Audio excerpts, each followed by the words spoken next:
One just very small corrective, just as a way of getting into the story. I think this is very, very much a race story, but I think it's a race story in ways that are both different and more complicated than sometimes is commonly understood. So let me start my talk with a story.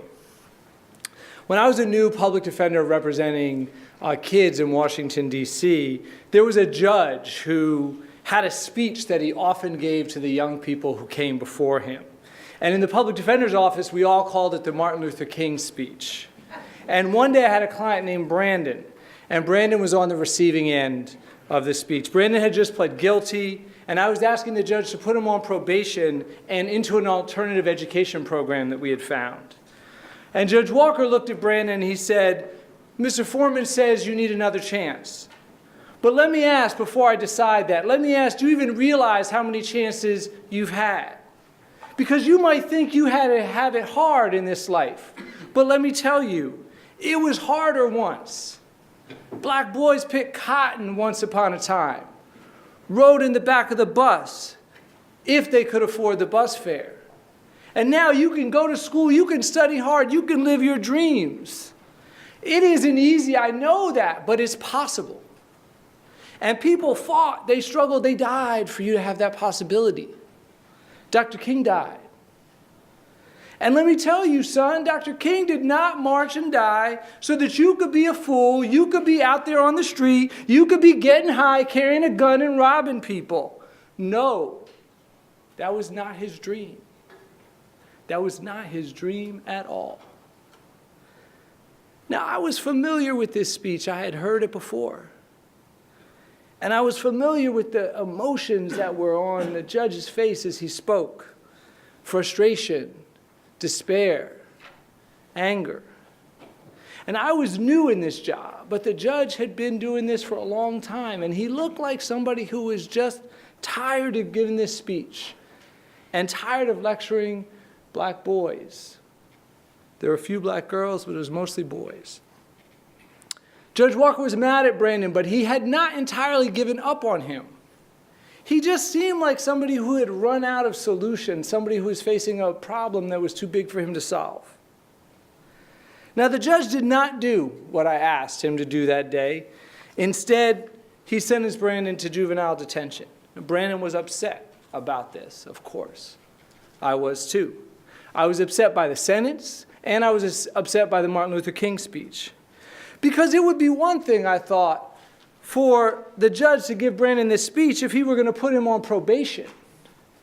But to invoke Dr. King while locking up another young black man, that just seemed perverse. After all, Judge Walker was adding to the enormous and devastating racial disparities in America's criminal justice system. And worst of all, I objected to the judge taking the moral high ground. Dr. King? I thought I was the person in the courtroom doing the civil rights work. I was the one fighting for and on behalf of Dr. King's legacy. I had become a public defender precisely so that I could fight racial injustice. I was one of the beneficiaries of the civil rights movement. I couldn't have clerked for Justice Sandra Day O'Connor before there was a civil rights movement. But the criminal system seemed like the place to fight today for blacks who, like me, had new opportunities and were motivated to struggle to take that movement in a new domain. Because, of course, just like it had in the rest of the country, in Washington, D.C., the prison population had exploded starting in the 1990s. And in D.C., as elsewhere, as Kevin said in his introduction and others have mentioned so far today, those going to prison are disproportionately poor and disproportionately minorities. So where did Judge Walker get off lecturing Brandon and invoking Martin Luther King on the way to locking up another young black man? So I was so frustrated And I left the courtroom to go talk to Brandon's family, who I knew would be devastated themselves and probably crying in the hallway of the courthouse. And as I was leaving the courtroom, I noticed I had this image, and I saw the other officials in the courtroom. And I saw that the judge, the court reporter, the juvenile prosecutor were all chatting, waiting for the next case to be called. And I saw this racial reality. Now, Brandon, like almost all my clients, was black. But so was everybody else in the room. Not just the judge, but those other people I mentioned. And when I thought about it, the police officers who had arrested Brandon was black, as was the police chief and as was the mayor. The city council that wrote the gun laws and the drug laws that Brandon had been convicted of, that was a majority African-American city council. Even some of the federal officials involved in D.C. system were African-American, including the city's top prosecutor at the time, somebody by the name of Eric Holder. And it all made me wonder, how did this majority black jurisdiction that I was working in end up incarcerating so many of its own? And why didn't all these other African Americans see the obvious racial injustice that had motivated me and some of my colleagues to become public defenders? And what do the answers to those questions tell us about the evolution of mass incarceration over the past 30 years? So then I left public defender and became an academic. It turns out that academics have had, with some important exceptions, relatively little to say about the questions that occupied me that day. Because when we talk about race in the criminal justice system, we talk about African Americans as criminals, as defendants, as prisoners. We sometimes talk about them as victims of a crime, police abuse. But in all of these instances, African Americans are acted upon. African Americans are objects of the criminal system. And framing the issue in this way misses something important, I think. Blacks are also actors in the criminal justice system. We make and influence criminal justice policy in various ways, including as citizens, voters, legislators, prosecutors, judges, police chiefs, police officers, corrections officials, etc. So I'm writing a book, Michael alluded to, that attempts to tell that story. It's an account of race, crime, and punishment since the mid-1970s, in which African Americans appear as the central figures. And my book is about Washington, D.C., a city which, despite the substantial federal presence, there is a significant amount of local control over the criminal justice process, from the city council, which makes sentencing policy, to the police department, which enforces the law. And today I want to talk about a piece of that story, which is an early debate in the 1970s about whether to decriminalize possession of marijuana. That's an issue that's worthy of our attention at this conference, because if we were to catalog the list of examples of American exceptionalism, our drug policy would surely be on the list. It might be near the top. And moreover, the war on drugs and how we treat marijuana in particular has reemerged in policy debates around the country. So it seems to me worth our time to reflect on how we got here. And the third thing to say is that the war on drugs is the source of some of the most significant racial disparity in aspects of our criminal justice system, which raises the question of how drug policy evolved in majority black political communities. So I want to take you back to Washington, D.C. in 1975. This is the cover album, the cover from a 1975 album by the funk band Parliament, led by George Clinton. The album's cover art features the Lincoln Memorial, the Washington Monument, as you can see, the Capitol building. It doesn't come out totally clear here, but they're all coated in chocolate. And I want to play a short clip from the title track. And you'll hear in the track Clinton saying that D.C. is the chocolate city. There are other cities that aspire to it. There are other cities that are coming up, but D.C. is the capital.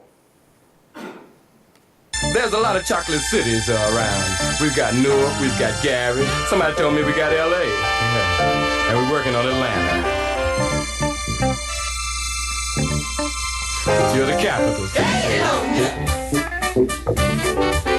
Get that. Moving in on. Can't you feel my breath? around your neck. Now, really, I played that just because I thought, like, in the middle of a long conference, it might be nice to hear some Parliament. But this song is a celebration of black progress and success. You hear that refrain gaining on you. And so why the celebratory mood?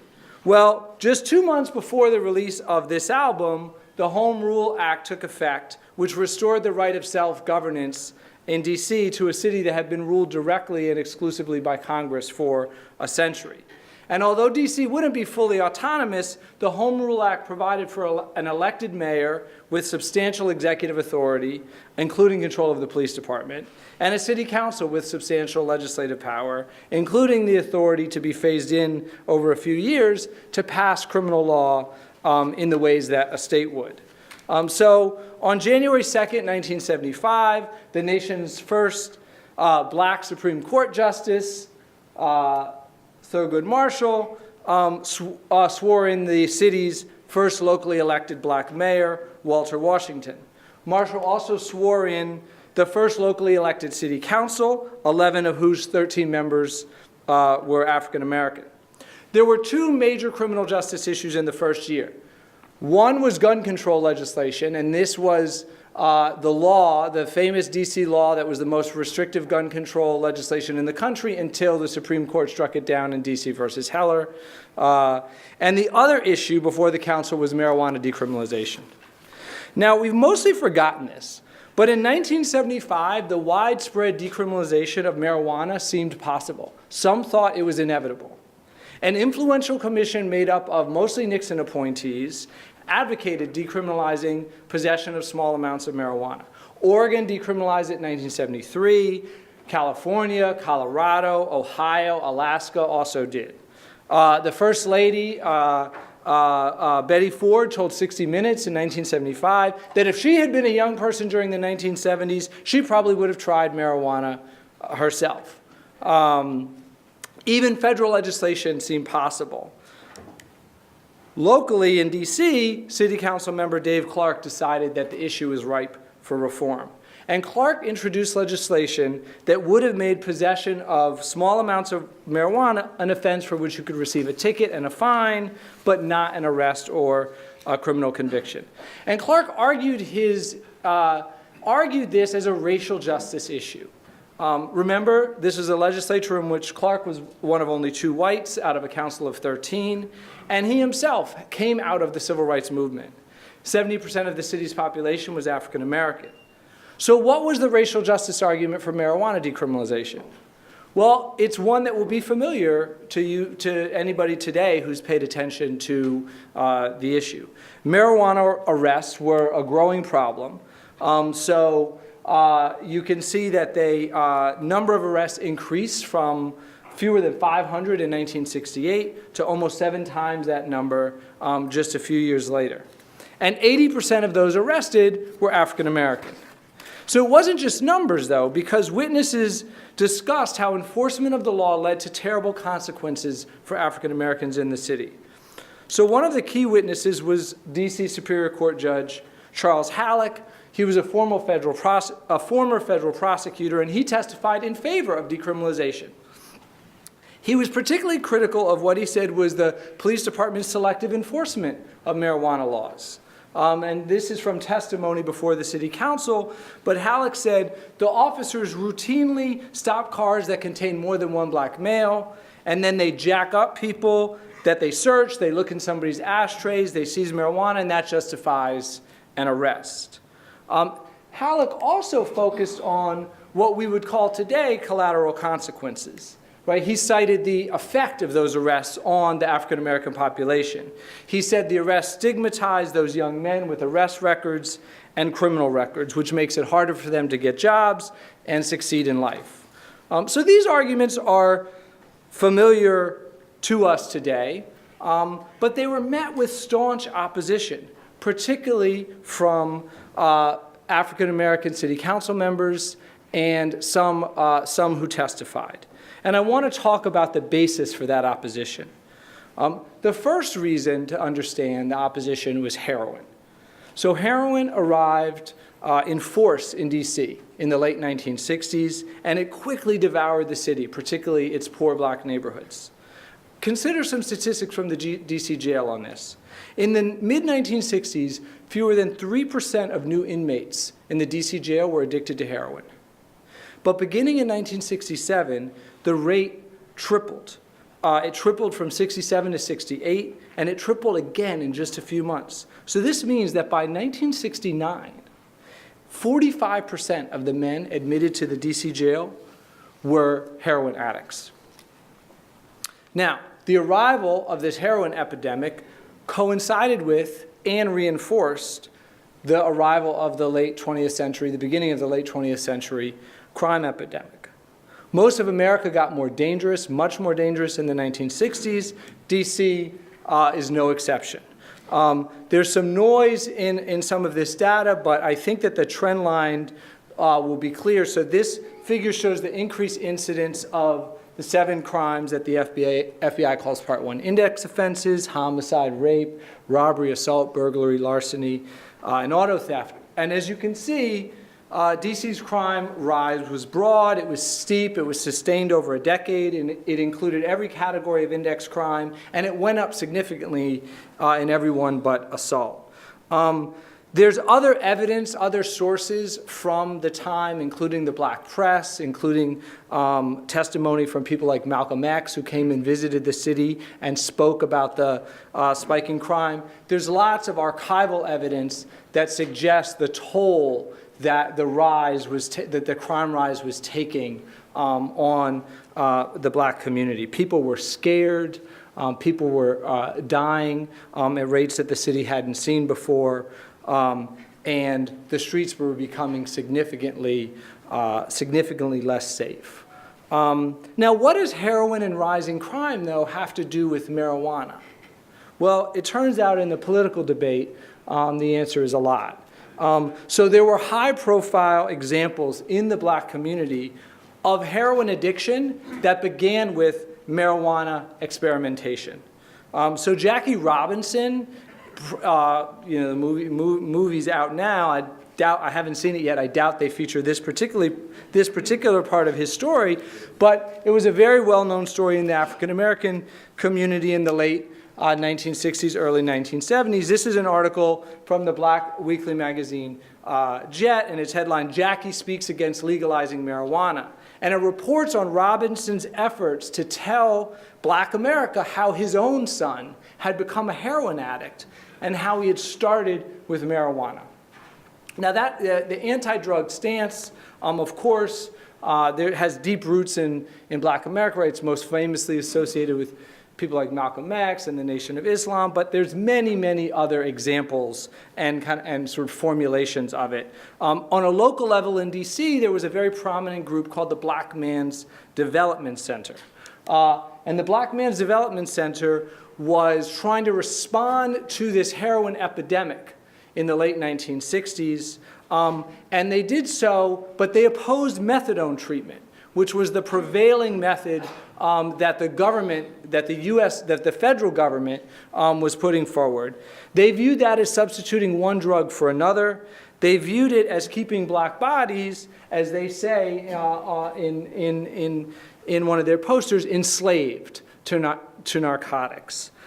So in the context of rising crime, heroin addiction, and militant black anti-drug organizations, increased access to marijuana was understood as threatening the health and well-being of the black community.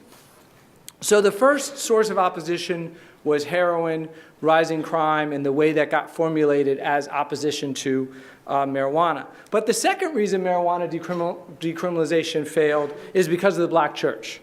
This is Andrew Fowler, who is the chairman of a very powerful group of ministers called the 100 Ministers. And here's a page from his testimony before the D.C. Council. So he's testifying on the marijuana decriminalization bill, and his argument dovetails with Jackie Robinson's. So marijuana is itself dangerous, he says, and in particular, one of the arguments that he makes, or this quote, he says, as a result of marijuana, some people are hungry, some are thirsty, some are strangers, some are naked, some are sick, and some are in prison.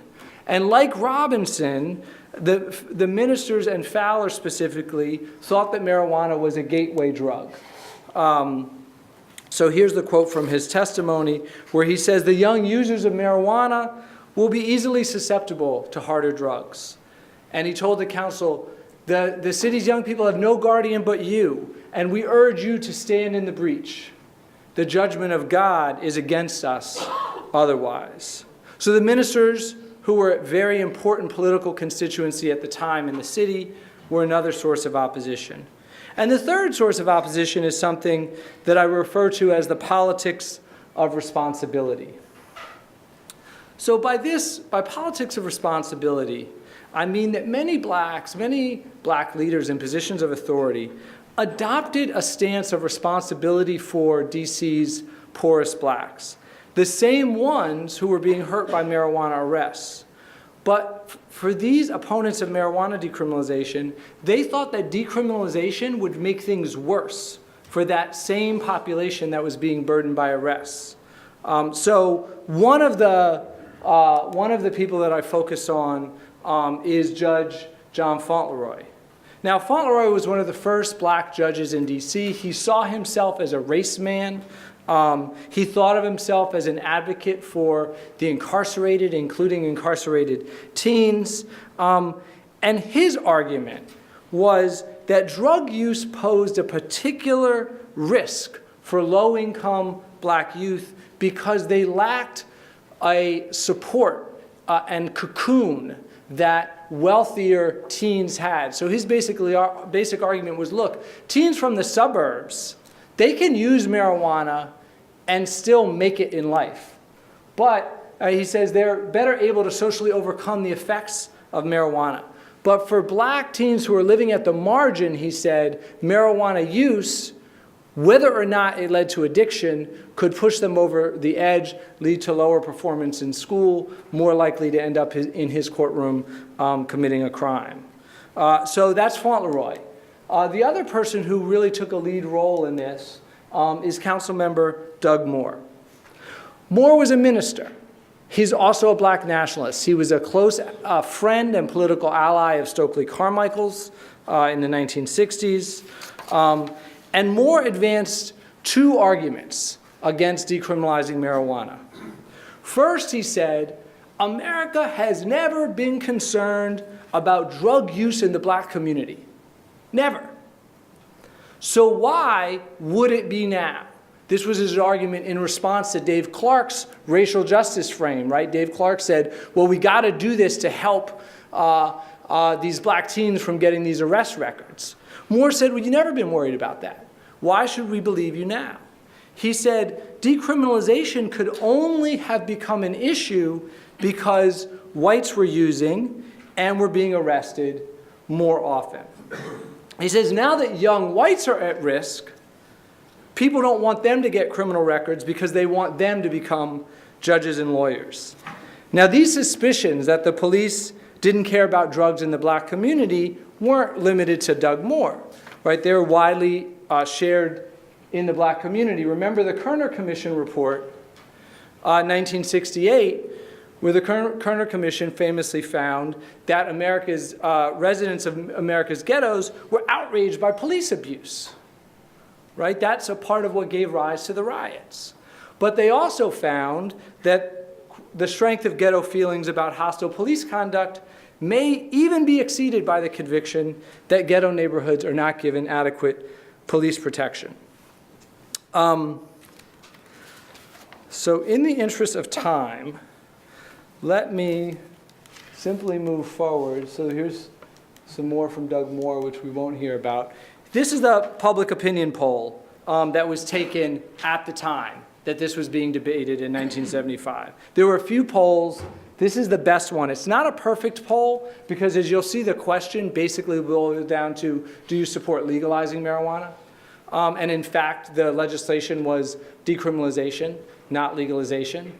However, it's still striking that DC's black citizens were less likely than DC's white citizens to support marijuana legalization or decriminalization. 43% supported it compared to 57% of whites. So not necessarily only because of this polling data, but the end result of the story is that the legislation failed. Clark's bill failed in 75, it failed again in 77. It came close both times, but the city did not decriminalize marijuana, and it's never seriously been on the policy agenda since then. Let me just conclude with a couple of conclusions or things that I think we should go forward with from this story.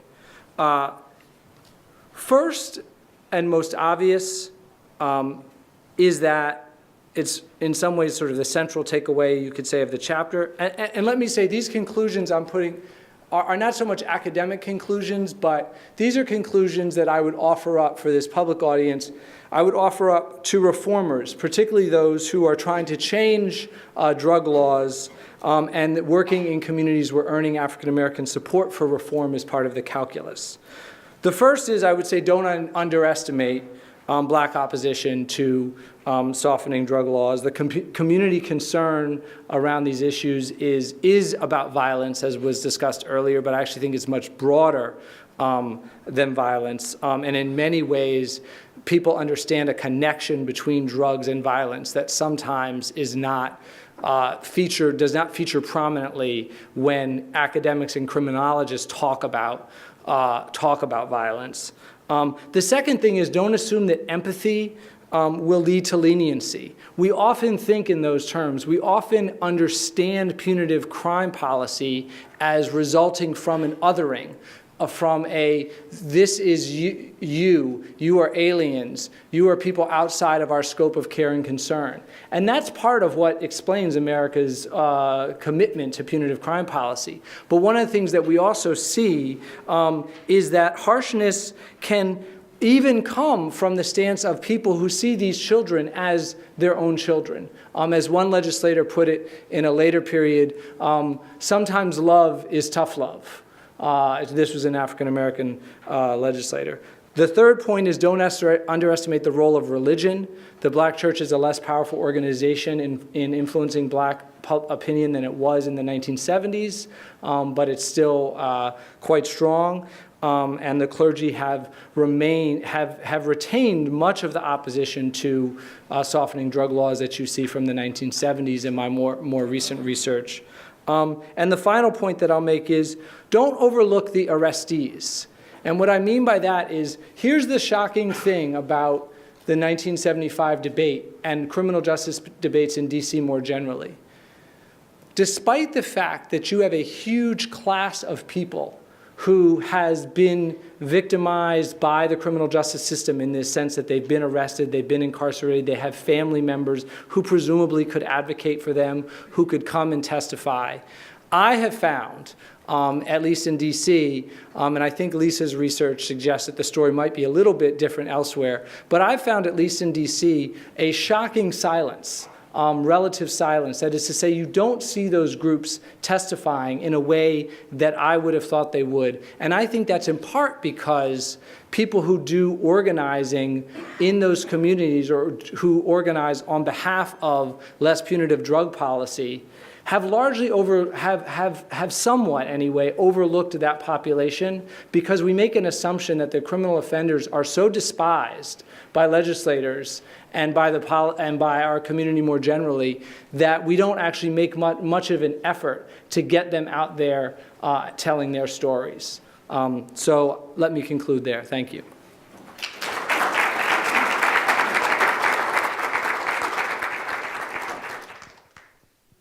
Thank you very much, James. So do we have questions?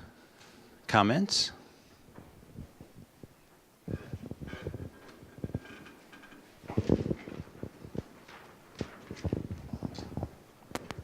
Hello, James. My name is George Johnson.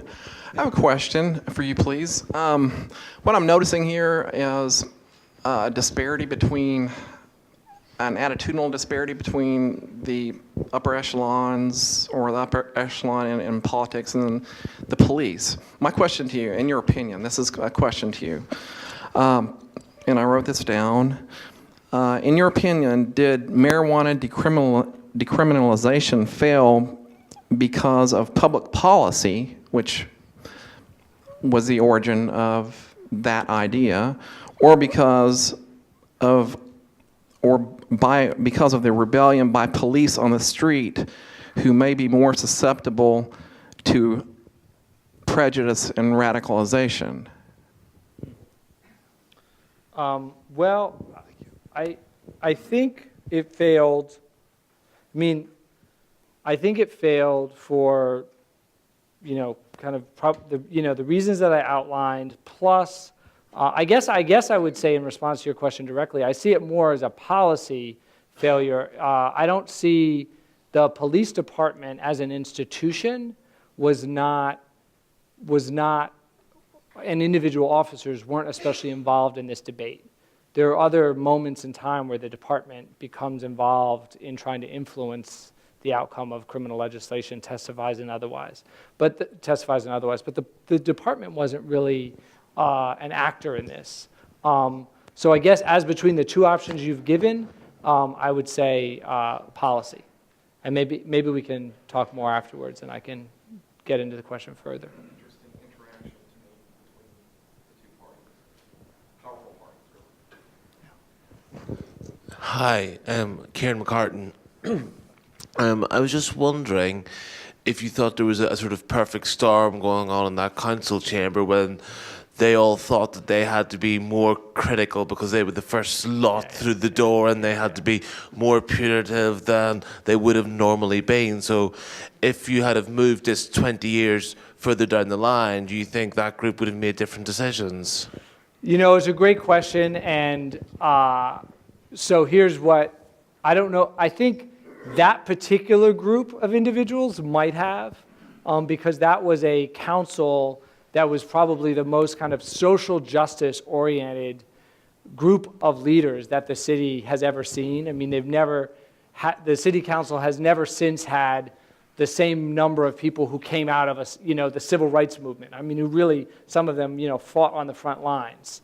So I think that may well be part of the story. However, there are a couple of things then that cut against that. One is the city, we're now, and this is the rest of the book, but it's not an exclusive story of harsh, of being harsh. There are moments in time where kind of racial justice arguments mobilize a black city council in a way where I would say that the racial dynamics really matter. So the death penalty would be the best example of this.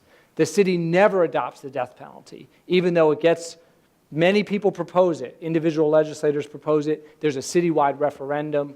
So there are exceptions, right? There are moments where you see DC taking a less punitive stance and one where the arguments have a racial component in a way that makes sense that you can see kind of having purchase with black legislators. However, in general, the story is to continue doing what they were doing in 1975. That is to say, they sort of build on and they pass tougher drug laws, they pass tougher gun laws, they pass tougher criminal law in particular. Now, of course, to be clear, there's no point in time where a black legislator is operating outside of the view of the rest of the country, right? And it is surely the case that even in 2000 or 2005, these black city council members are aware of the fact that they are the one majority black council that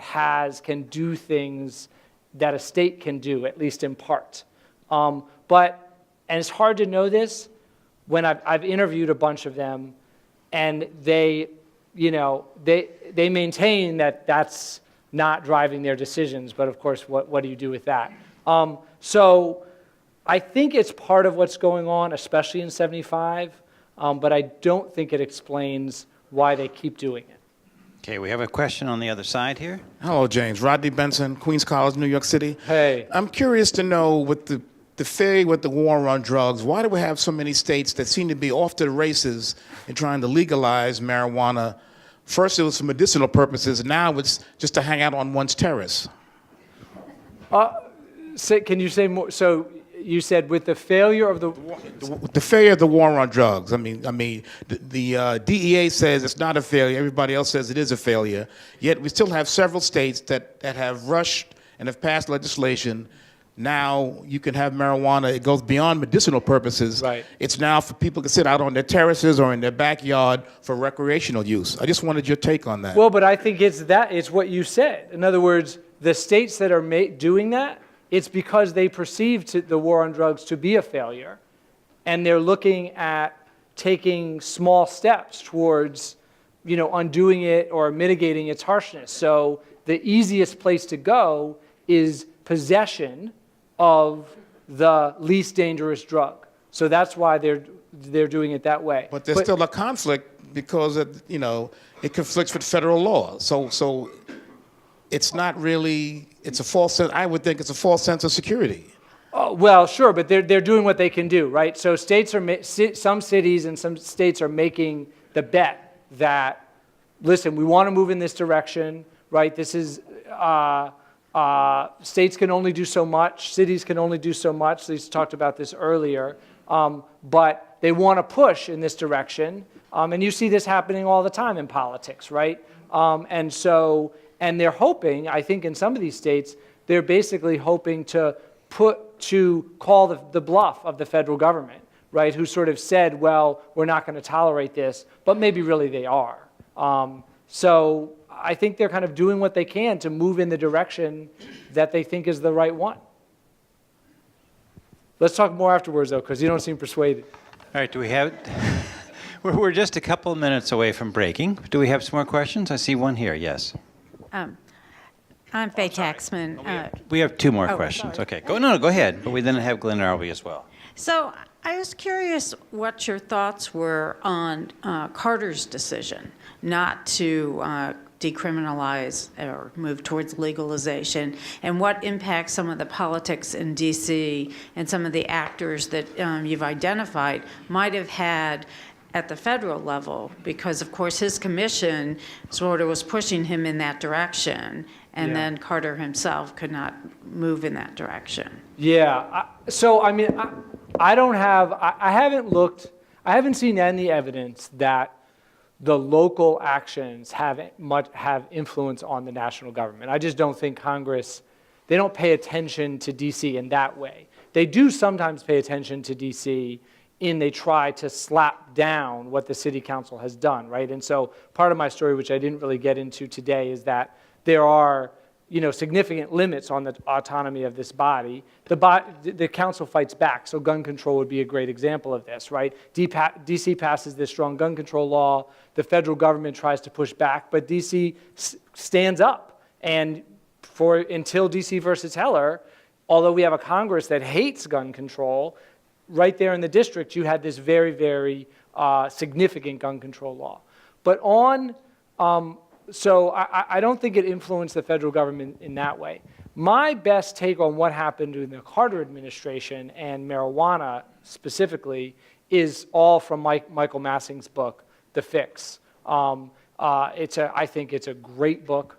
And in particular, his argument about the role that the parents' movement, he basically, on marijuana in particular, he traces it in significant part to a group of parents. He takes you to the backyard barbecue in Atlanta, where a group of parents is in Buckhead. I'm from Atlanta. Buckhead is a wealthy suburb, and they're having a barbecue, and the kids are all getting high. And this particular mother begins to build a movement against this trend, this trend that it looked like maybe even the federal government was going to take a stand in favor of marijuana decriminalization. So I think, to me, Massing's account on that is brilliant, must be read, and I don't have that much more to add to it, other than to say it was very effective parent-led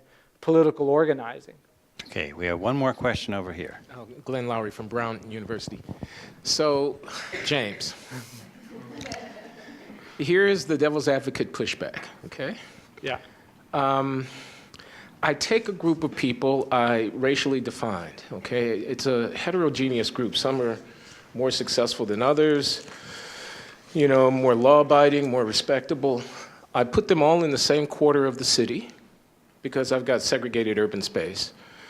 I subject them to various stigma and, you know, stereotype and whatnot so that the racial reputation becomes a matter of great concern to people. Okay. I have among them large numbers of massively disadvantaged individuals who really never get a chance to develop themselves fully as human beings and whose behavior reflects that. And then I go around with a microphone in those neighborhoods and I get the decent and respectable people to voice off about how they feel about having to live cheek by jowl with criminals and about having to be thought themselves criminal at every turn. And I find, lo, that they're against it. They don't like it. They want those bad people off the streets. They want their reputations back. Here's my question. Why should that have any purchase on our moral reflection or our political deliberation about how we deal with that problem? What makes that testimony credible when in fact it comes under such duress? Why do I take it at face value? Why do I take those opinion polls or electoral polls amongst the African American respectable as normative with respect to how it is that the country should deal with the problems of social marginalization? Those people are victims themselves of the larger, it could be argued, social failure that the criminal behavior amongst the few among them, the criminal behavior amongst the less advantaged among them is reflected. Do you see what I'm getting at? I mean, it's like, because they're black, even the black people are saying a certain thing, and I don't trust that argument. Even the black people, from my point of view, perhaps, especially the decent black people would be saying this, but that still don't make it right. Yeah, so I appreciate the question, and I appreciate, you know, I wish that you had been teaching at Brown. I'm a graduate of the school that Professor Lowry teaches at now, but he wasn't there when I was there. I'm not arguing that it's right. You never heard me say, and you won't hear me say over the course of the book project, that that because DC did it, it was right. I do, however, resist strongly the notion that we should not pay attention to the attitudes, the actions, the decisions that communities make, even under duress. We must understand the duress. Of course we must understand the duress. And if I, you know, write this book in such a way that somehow suggests that this is a community that didn't live under duress, then I will have made a grave error. But since I plan on asking you to read the draft, I don't think that will happen. However, I very much resist the idea that people don't have choices and that we shouldn't pay attention to the choices that they make and the reasons that they give for those choices. The DC Council and DC generally made choices all the time, and they weren't always in one direction. I just mentioned how, despite the national push towards executing more and more people, at precisely those years when there was a push towards expanding the death penalty, DC said no. Despite the national antipathy towards gun control, and despite specific congressional pushback on gun control, DC adopted very strong gun control legislation. So the notion that somehow this is a group of people who have lost the ability to make choices, I think is belied by some of the actions that they've taken. In addition, I think even at a more micro level, people are presented with options and they have choices. The DC Council voted not to decriminalize marijuana. They could have voted the other way. The vote was close. paying attention. Some black council members voted for decriminalization, some voted against it. Paying attention to the arguments that people made and the ultimate decisions that they made, I think is crucial. Judge Walker did not have to put Brandon in prison. He did not. And I reject the notion that because Judge Walker lived in a community as you've described it and as I've described it, that he had to lock up Brandon. He chose to do that. Now, again, we acknowledge the constraints. We look at the rationales that people give. We look at why they do what they do, and we look at their actions.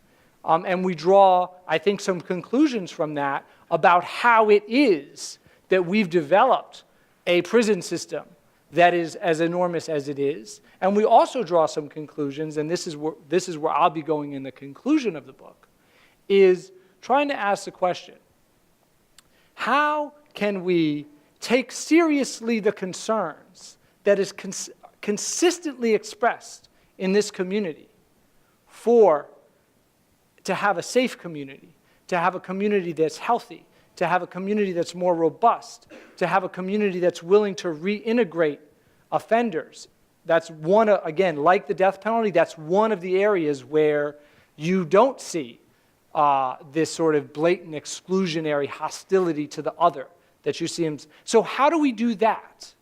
How do we do all of those things and simultaneously minimize the costs, some of the costs that are associated with the approaches to crime control that we've taken over the past 20 or 30 years, many of which are oblivious to the needs as expressed by this individual members in this political community.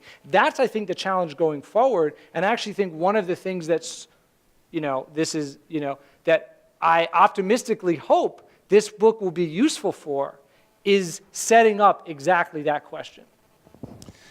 Well, that's a big question to leave us thinking we have to answer in our heads, but we'll all do our best. Thank you so much for a wonderful talk. Thank you.